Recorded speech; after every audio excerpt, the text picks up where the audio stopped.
Hello, I'm FPX and Minecraft's own shaders, Vibrant Visuals, released this summer, but it's not worked with any texture packs until now. This is something that is changing as part of a brand new update, and if you see this tag below a texture pack, you know that it can be made vibrant, which doesn't just mean that you can have regular textures, but with Vibrant Visuals, it also means that they themselves can change how the sun works, how shadows work, how all of the different textures work, and they can create a brand new shader style experience. And so I got in touch with two of the biggest releases to see how much better they are than the default VV. This is going to be a head-to-head comparison so that you can see if either of these packs are an improvement over vanilla to you and to me. Let's get this one started with a bit of a throwback to the console edition and the collection of every single block side by side. Obviously, there are a lot more of those now, but this is what it looks like in default Vibrant Visuals. As you can see, pretty decent, but here is the exact same world with Prizma Visuals enabled. So there are some subtle changes to how different blocks and textures look that you can probably notice is especially prevalent when it comes to shulker boxes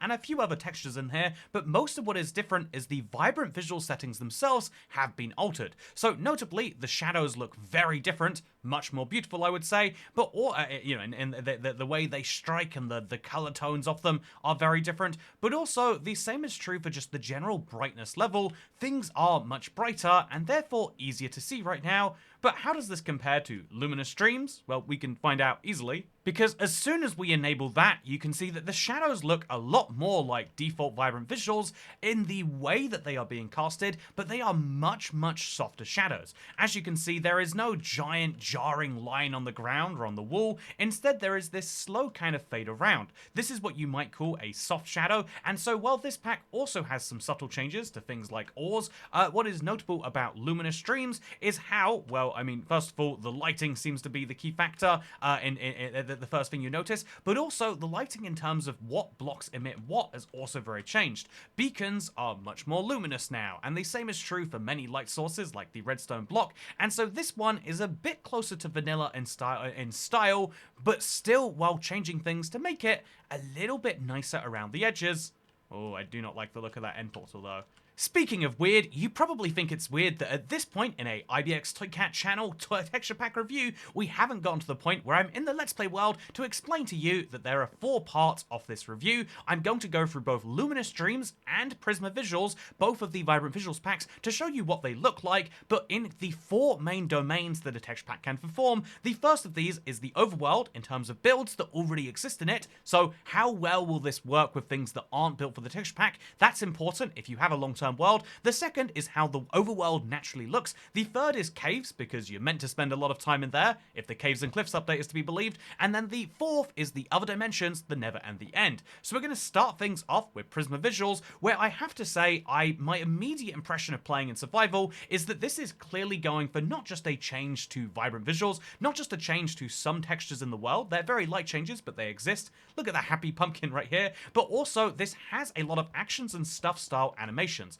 That is something a lot of people love. A lot of people would say the best thing in Minecraft is when you can climb a ladder and it looks like you're climbing the ladder, or when you punch and it looks a little bit different. To me, that's not a priority, but if it is for you, then keep that in mind as we go and look at all of the cow variants. Indeed, you can see that unlike most texture pack reviews I do here, every single texture is immediately recognizable as itself, and if you were really thinking about it, you might not even realize that some of the things were retextured.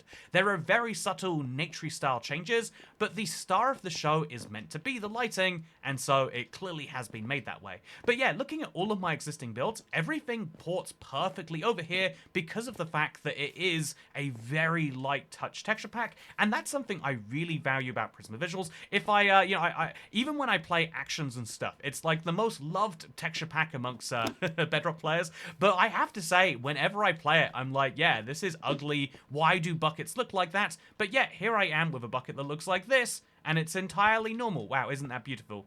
Although, what is this weapon? Oh, the trident is, they have done something wild for the trident that is entirely different. This is what I'm talking about when I say I don't like something, whereas a Totem of Undying looking like that is exactly what I expect. Now that you've seen how the overworld looks in an existing world, and you've seen how well it comes across, let's talk about the natural world, because I think that is one of the sales pitches that Prizma would probably try to make on you. Look how beautiful this water looks compared to default vibrant visuals. There are extra texture effects like this one right here, but most of what makes this great is how much better the reflections are handled. Look at that right there. It's just so good in a really inspiring way. But one of the interesting things that will change if you play with a vibrant visuals texture pack is the color gradients for each biome are going to be different. So in default Minecraft, things get a little bit dark and depressing as you go into certain cold biomes, and that just isn't quite as true here. This still looks perfectly warm and happy, but if we go to a warm and happy biome, like say the jungle, then what do things do? Well, you can see they pick up a little bit of warmth, but we don't go into Minecraft Breaking Bad edition, which is one of the criticisms of default Minecraft. And even if we go to the Savannah biome over here, by the way, you can see as we fly just how stark these contrasts can be.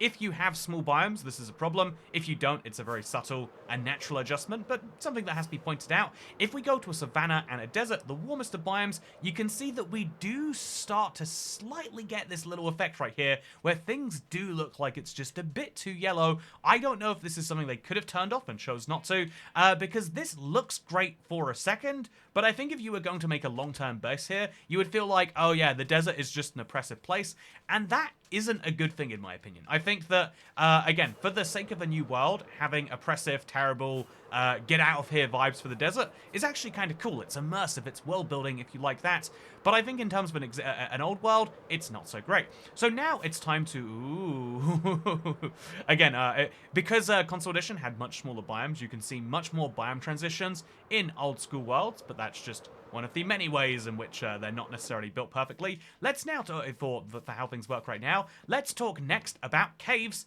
and let's do this by going into one. Actually, let me start with an old-style cave right here that I've covered in the amethyst, and let's now jump down all the way to the bottom of the world. This is a cave-style experience, and I bring you down here because, oh, that's a lighting bug. That is a vibrant visuals thing, not a texture pack thing, but the fact that that happens is still concerning. Down here you can see just how beautiful obsidian looks, which you do see a surprising amount of caves if you get past it by using water. It is actually obsidian-like in the real world, which is to say glassy and reflective, but isn't this just incredible? Yes, yes it is. I love that the ores glow. It means that you're never going to lose the ore versus the stone next to it, and I absolutely love the way that they're all very distinctly recognizable, despite all having a little bit of a glow up, especially emeralds in my opinion.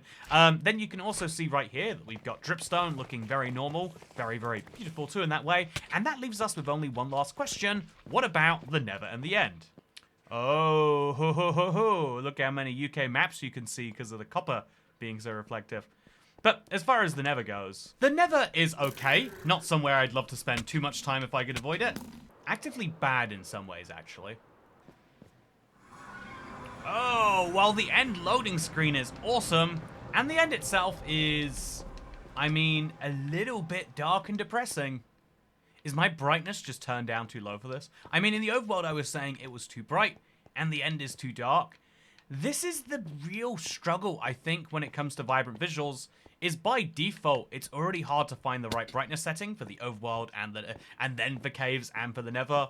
And it seems like that struggle is just going to be present here too. Bit of a bummer. Although, again, it's not the worst thing.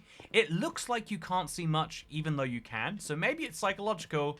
But yeah, I wouldn't, if the Nether and the End were my primary way of playing Minecraft, I wouldn't recommend this pack. But I know that that corresponds to like 1% of you. But watch out if you have a world where you intend to do big things there with Prizma. Oh yeah, look at my head. Isn't that cool? Anyway, now it's time to switch over. By comparison, it feels like vibrant visuals has been turned off. Because we've gone from super glossy, crazy reflective to like, oh, it's Minecraft again.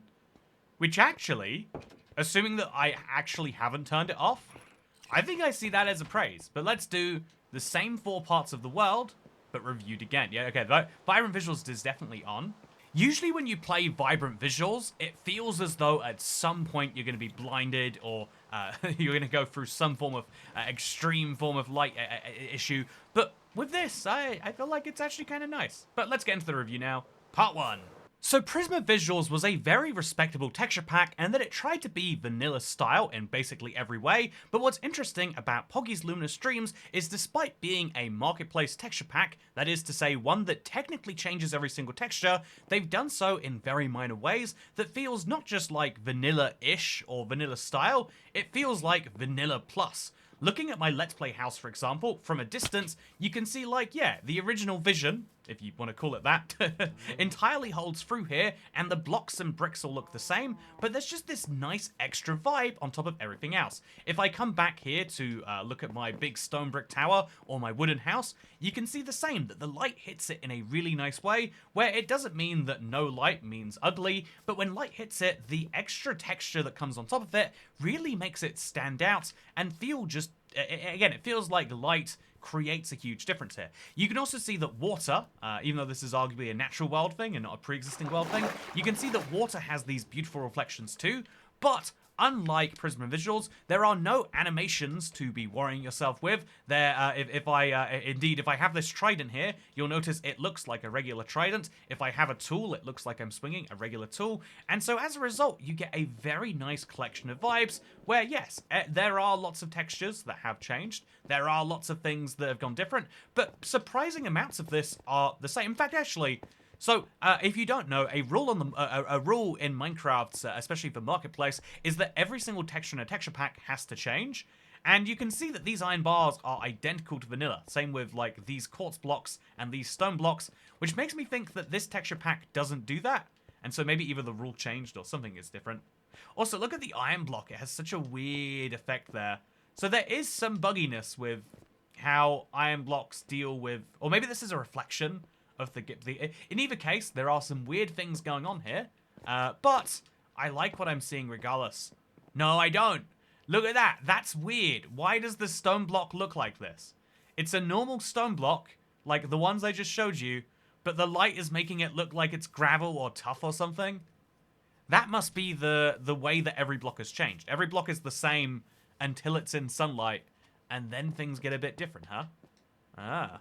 If you're curious as to why that is a thing, it's so that you can have reflective textures or emissive textures or anything like that. A very interesting collection of rules, but one that I do think means that as far as your existing world is concerned, you can turn on Luminous Dreams and have zero fears that something is going to be broken. I think the worst thing you could have is that when a build is hit in just the right or maybe wrong way by the sun, it loses some of its original intent, like with my giant stone anvil over there. It looks like it's an anvil made from tuff, which would be more impressive. It'd be certainly more tough. But yeah, I do have to say that as far as existing builds go, everything works. And I think that that is a good thing.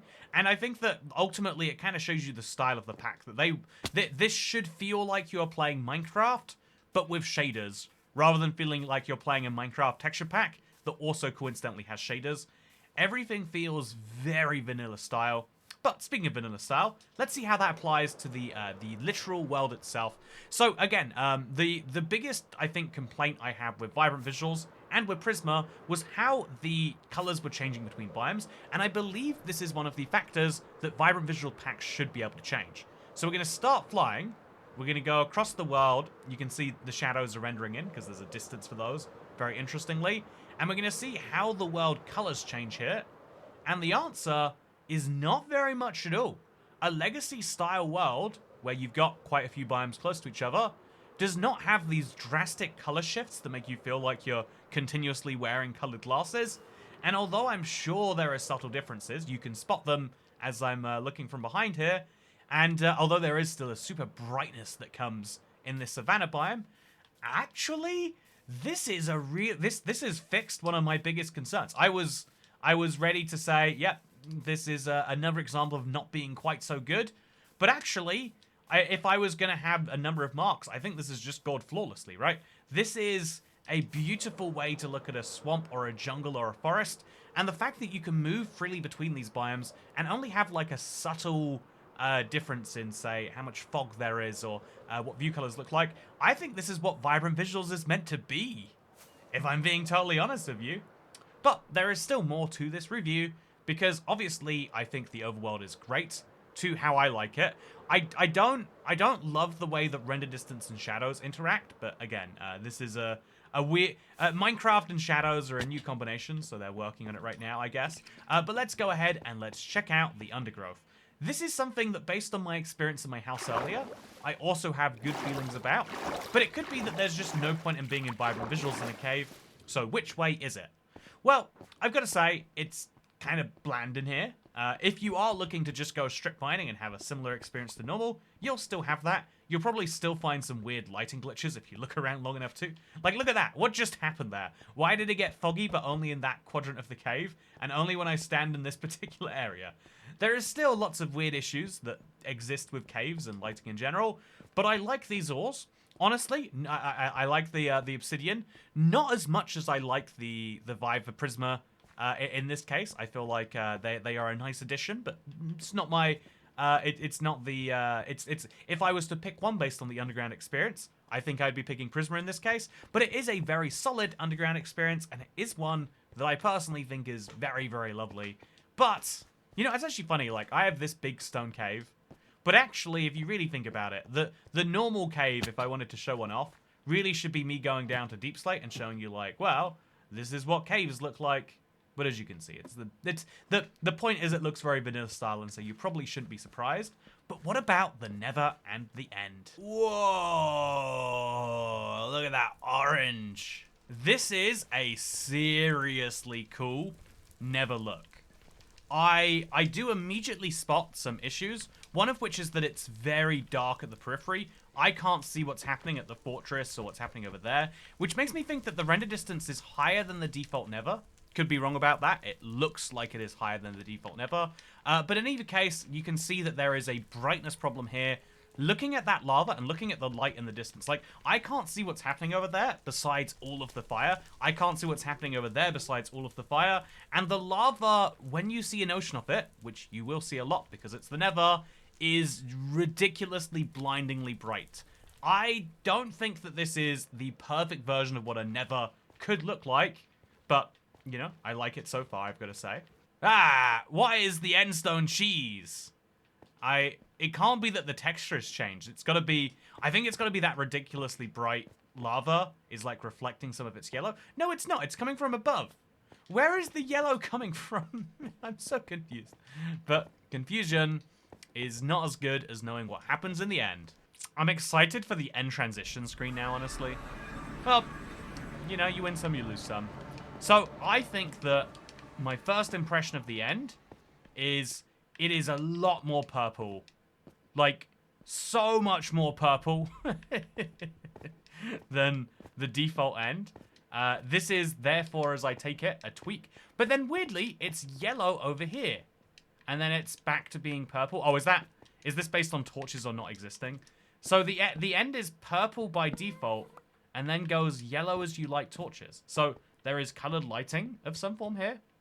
This makes me wonder, are the end islands purple? Let's go out and find out, actually. I'll go out where the ender dragons are. Thankfully, this is a copy of my world, and so we can deal with the immense pain that will come in a few seconds right now. Oh, yeah! The whole Nether is purple! No! Why is it this way? Like, I think you would get used to this after a while, but it's like the entirety of the sky is a light. Which does make sense. Vibrant Visuals has deemed it that the end be lit by these big purple flashes. But I think that there's a bit too much purple by default here, if you ask me. I think that too much purple would in theory be a better problem to have than too much darkness, but I don't like either problem. I think that the end is a bit of a weak spot from both packs, if I'm being honest. Anyway, speaking of packs, let's now go and show you something fun about my world. If you somehow missed my 13th anniversary video, because I've been playing this world for 7,248 days, which honestly isn't, well, at least since the Bedrock transition, but honestly my days played is not that far off the real world days played, because what is 13 years times 365? It's not that far off, right? Anyway, speaking of not that far off, do you want to see something cool? You see these guys over here? That's right, I have ender dragons that spawned out in the middle of the void, and if you come out here and load them in once, they will continuously fly towards the main land. Also, a fun fact, if you're far enough away from an ender dragon, it T-poses, which I think is beautiful. But yeah, so as we look at the Ender Dragon and look at the end as a whole, I think it's time to summarize and review the overall thoughts on the two packs and kind of finish the head-to-head. You've seen them side by side in 4 different ways each now, so what is the overall breakdown? Well, as far as price goes, the Poggy's Luminous Dreams will cost you $830, while Prizma will cost you $990. This is $5 roughly versus 6, but crucially, Poggy's Luminous Dreams will also be available on MCPE DL for anyone who wants to get it in this form. It is one of the delightful things that Poggy does as a creator, and I want to give them full credit for that. So on a price level, that one goes to Luminous Dreams. As far as the, what they are going for level, I think if you want to get a texture pack that is going, if you want a texture pack that will make your Minecraft feel the most different, I think this clearly goes to Prizma Visuals. There are so many ways and animations and even like the way the end screen, loads in. I think these are all delightful and big arguments in favor of that pack. But if you are looking for the best vibrant visuals tweaks, I think it goes immediately to Luminous Dreams. And as far as like my personal what I would recommend for a long-term world, if you have a long-term world, especially one that predates the current giant biomes of Minecraft, I would say that honestly, it is no question that you want to have Luminous Dreams as the world of choice. But if you're looking for an existing world, then maybe Prizma is for you. Meanwhile, if you like the idea of playing borderline modded Minecraft, then you might want to look into Realism Craft 2.2, which has been to yet unmentioned in this video, but they did send me a bunch of marketing images for their update, and it is something that a lot of people do like, because if you're changing your visuals, why not change your game as well? This is something I actually fundamentally, violently disagree with and I think is a terrible idea, that actually Minecraft is a game that is so great, why would you want to mess with it by adding biomes that deliberately wouldn't be added by the base developers because they're not interesting enough in their own right? But I'll acknowledge that I have a unique opinion in that way, and I would say that for a lot of people, they would say, yeah, actually, you're right, Toycat, why play a special version of Minecraft with fancy graphics if it's not going to have fancy gameplay too? And so for you, I would say, check out Toycat's Let's Play World. All you've got to do is head to roughly positive 2000Z, and you can fight 2 Ender Dragons at the same time. This is real vanilla Minecraft after 13 years. A lot of weird things tend to happen. With that said, I hope you'll enjoy this video, because it looks like I'll be seeing you in the next one.